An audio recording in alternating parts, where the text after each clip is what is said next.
வணக்கம் ஃப்ரெண்ட்ஸ். நேற்று நம்ம ஒரு 25 கொஸ்டின் ப்ரீவியஸ் இயர் கொஸ்டின் பார்ப்போம். அதோட கண்டினியூட்டி இன்னொரு 25 கொஸ்டின் இன்றைக்கி பார்த்துருவோம்.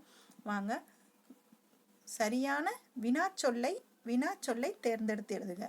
செப்பு திருமேனிகளின் பொற்காலம் அப்படின்னு கேட்டிருக்காங்க. செப்பு திருமேனிகளின் பொற்காலம்னா எது அப்படிங்கிறது தான் சரியான ஆன்சர். நெக்ஸ்ட் ஒன் பாருங்க, பொருத்தமான காலத்தை சுட்டுக அப்படின்ட்டு இருக்காங்க. நாங்கள் நேற்று கடற்கரைக்கு சென்றோம் அப்படின்னாவே அது என்னது? இறந்த காலம் அப்படின்னு வரும். ஓகேங்களா? நெக்ஸ்ட் கொஸ்டின் பாருங்க. இதுவும் அதே தான். பொருத்தமான காலம் அமைதல். தமிழுக்கு தலை கொடுத்தவன் குமணவள்ளல். தலை கொடுத்தவன் அப்படின்னா தலையை கொடுத்துட்டாங்க, அப்போ அது இறந்த காலம். நெக்ஸ்ட் ஒன் பாருங்க, மழை நன்கு பெய்தது அப்படின்னா அது பேஞ்சு முடிச்சிருச்சு அப்படின்னா என்னது? இறந்த காலம். நெக்ஸ்ட் ஒன் பாருங்க, சொற்களை இணைத்து புதிய சொல் உருவாக்குதல். அதாவது விளக்கு, விண், மணி, விலங்கு, மேகலை என்னும் சொற்களை கொண்டு உருவாக்கினால் வரும் சரியான சொல்லை கண்டறி. இந்த சொல்லெல்லாம் ஏதாவது ரெண்டு இதை சேர்த்து ஒரு சொல்லை கண்டறி அப்படின்னு சொல்லியிருக்காங்க. இதுல இருந்து நம்ம கீழே இது பண்ணணும். அதுக்கு சரியான சொல் அப்படின்னு பார்த்தீங்க அப்படின்னா மணிமேகலை, அதுதான் சரிங்களா?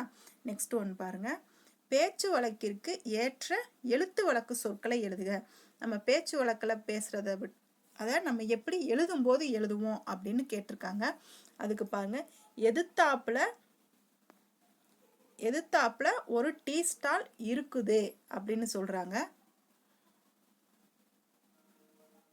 எதிர்த்தாப்புல ஒரு டீ ஸ்டால் இருக்குது அப்படின்னு சொல்றாங்க. அதுக்கு பாருங்க, எதிரில் ஒரு தேநீர் கடை இருக்கிறது. டீ ஸ்டால் அப்படிங்கிறதுக்கு தேநீர் கடை அப்படிங்கிறது தான் சரியான பதிலாக இருக்கும். நெக்ஸ்ட் ஒன் பாருங்க, பேச்சு வழக்கை எழுத்து வழக்காக மாற்றுக அப்படிங்கிறதுக்கு தம்பி நீ எங்கே நிற்கின்றாய் அப்படிங்கிறது தான் சரியாக வரும். மித்ததெல்லாம் நம்ம பேச்சு வழக்கில் வரும். நிற்கின்றாய் அப்படிங்கிறது மட்டும்தான் எழுத்து வழக்கில் வரும். அடுத்து பாருங்க, நிறுத்தல் குறி எங்கெங்க சரியா வரும் அப்படின்னு இது பண்ண சொல்லியிருக்காங்க. அதில் பாருங்க, செலியன் துணிக்கடைக்கு சென்றான். இதில் கமா கொட்டேஷன் ஒன்றும் வராது, அப்படியே அது ஒரு வாக்கியம்தான். அதனால் அப்படியே அதை ஆரம்பித்து அப்படியே கடைசி முடிஞ்சு ஒரு புஸ்டாப் வந்துடுது, அவ்வளோதான். செலியன் துணிக்கடைக்கு சென்றான். அடுத்து பாருங்க, நிறுத்தற்குறி. சரியான நிறுத்தற்குறி வாக்கியத்தை தான் இதுலேயும் கேட்டிருக்காங்க. இதில் பாருங்க, காவினன் கலனே சுருக்கினன் கலப்பை அப்படின்னு கொடுத்துருக்காங்க. ரெண்டு வார்த்தை அப்படிங்கிறதுனால, அதாவது அது தொடர்ந்து வர்றது அப்படிங்கிறதுனால அரை புள்ளி வச்சிருக்காங்க. அடுத்து பாருங்க, அதாவது ஒரு பேரை நம்ம சுருக்கி சொல்லும்போது நடுவில் புள்ளி வைக்கணும். இவங்க திருங்கிறத அவங்களுக்கு குறிக்க மரியாதை, அவங்க முதல் எழுத்தை கொடுத்துருக்கிறதுனால வி புள்ளி கா அப்படின்னு சொல்லி கொடுத்துருக்காங்க. அதனால் அதுக்கு புள்ளி வைக்கணும். இப்போ நம்ம ஒரு சிறப்பித்து சொல்கிறோம் அப்படின்னா அதுக்கு டபுள் கொட்டேஷன் கொடுக்கணும். அதனால் இந்த இடத்துல டபுள் கொட்டேஷன் கொடுத்துருக்காங்க. திருவிக்கா மாணவர்களிடம் தமிழ் காவியங்களை படியுங்கள், இன்பம் நுகருங்கள். படியுங்கள் அப்படின்னு சொல்லிட்டு அதனால் இன்பம் நுகருங்கள், அது தொடர்ந்து வர்றதுனால இங்கே அரை புள்ளி வச்சுருக்காங்க. அதனால் இது கொடுத்துருக்காங்க. நெக்ஸ்ட் பாருங்க, பிறமொழி சொற்களுக்கு இணையான தமிழ் சொல் அப்படின்னு கேட்டிருக்காங்க. யதார்த்தம் அப்படின்னா இயல்பு. நம்ம சொல்லுவோம்ல, யதார்த்தமா பேசுறான் அப்படின்னு சொல்லுவாங்கல்ல, அந்த மாதிரி இயல்பா பேசுறான். அடுத்து பாருங்க, மருவு. கோயம்புத்தூர் அப்படிங்கிறதோட மருவு கோவை. மற்ற எதுவுமே வராது, நீங்க படிச்சு பார்த்தீங்கன்னா இது உங்களுக்கே தெரியும். அடுத்து பாருங்க, கும்பகோணம் அப்படிங்கிறதோட மருவு பேர் பார்த்தீங்கன்னா குடந்தை அப்படின்னு வரும். நெக்ஸ்ட் கொஸ்டின் பாருங்க, பிறமொழி சொற்களுக்கு இணையான தமிழ் சொல் அப்படின்னு கேட்டிருக்காங்க. நீவு அப்படின்னு சொல்லியிருக்காங்க. நீவு அப்படின்னா நீ அப்படின்னு அர்த்தம். இந்த நீவு அப்படிங்கிறது கன்னட சொல்லா வரும். அடுத்து பாருங்க, ஆங்கில சொல்லுக்கு இணையான தமிழ் சொல் கேட்டிருக்காங்க. டு லுக் அப் அப்படின்னா எட்டி பார்த்து அப்படின்னு அர்த்தமா. அதை நீங்க என்னன்னு பார்த்துக்கோங்க. இது நமக்கு கரெக்டா இது நீங்க படிச்சா மட்டும்தான் போட முடியும். இது கொஞ்சம் பார்த்துக்கோங்க. டு லுக் அப் அப்படின்னா எட்டி பார்த்து.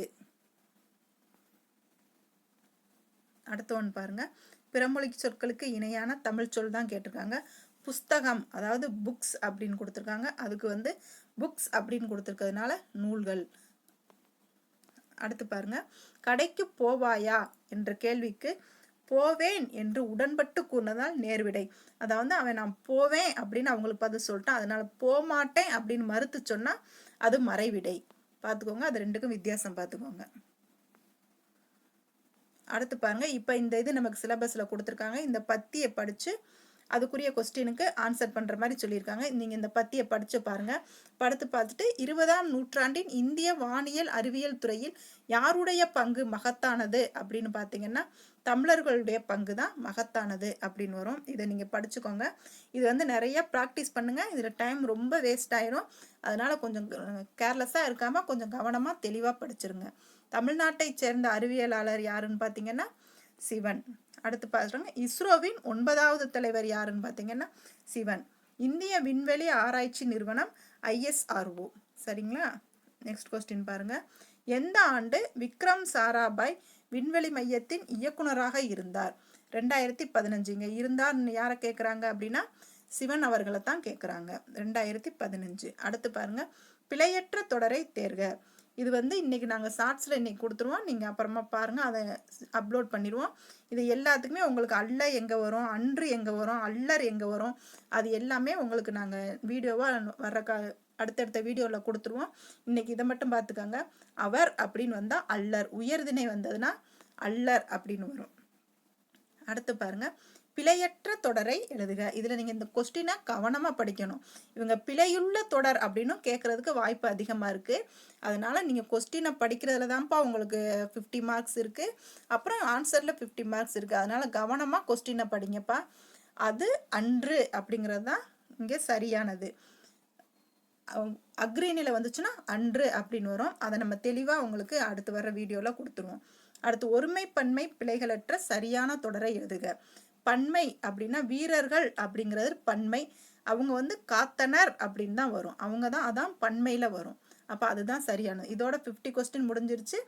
அடுத்த கொஸ்டின் அடுத்தடுத்த வீடியோவில் பார்க்கலாம். தேங்க்யூ.